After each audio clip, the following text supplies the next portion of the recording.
You're watching Wake Up! I'm Justin Pettibone, and here are today's biggest moments delivered straight to your Instagram so you can stay woke. The FBI raided DJT's lawyer's offices today, which means the Republican judge that approved the warrant had to be presented with enough evidence to believe that the lawyer and DJT did something illegal together.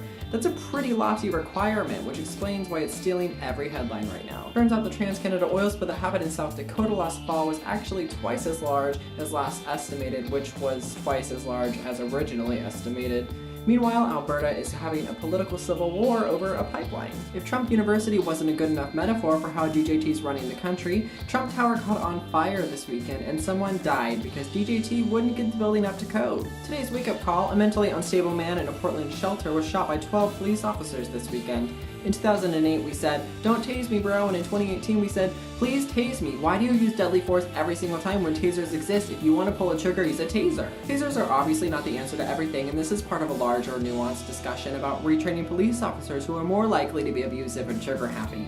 Statistically. DJT the ratings machine is thinking about firing Deputy Attorney General Rosenstein, who oversees the Mueller investigation, because he can't just straight up fire Mueller. This following yesterday's raid on DJT's lawyer, which Rosenstein personally approved. Today in the UN, Russia used their veto on a US-led call to investigate the Syrian chemical attacks, which is whatever, because we already know that Russia was involved, and even if we found evidence, nobody's gonna do anything to Russia. Columbia Sportswear CEO donated an amazing 0.075% of his net worth to a bunch of real estate developers who run a nonprofit focused on homelessness and are gonna build a shelter.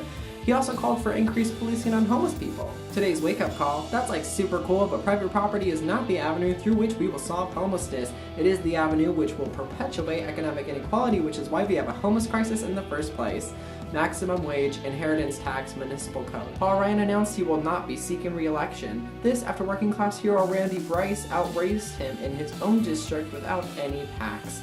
I mean, get out at peak spineless sellout, I guess. A Pennsylvania school district announced it will be giving teachers tiny baseball bats to protect against school shooters.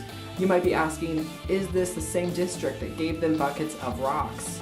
Yes, it is. New Zealand became the first country to stop offering offshore drilling permits, so when the ones that are currently out are done in 20 years, New Zealand will have zero offshore drilling. Planning for the future.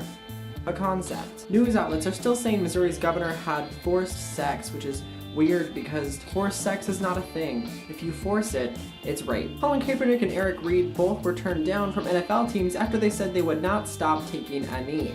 One of those teams? The Seahawks. DJT the ratings machine asked the former FBI director to investigate if there was a P-tape in order to prove to Melania that it did not exist.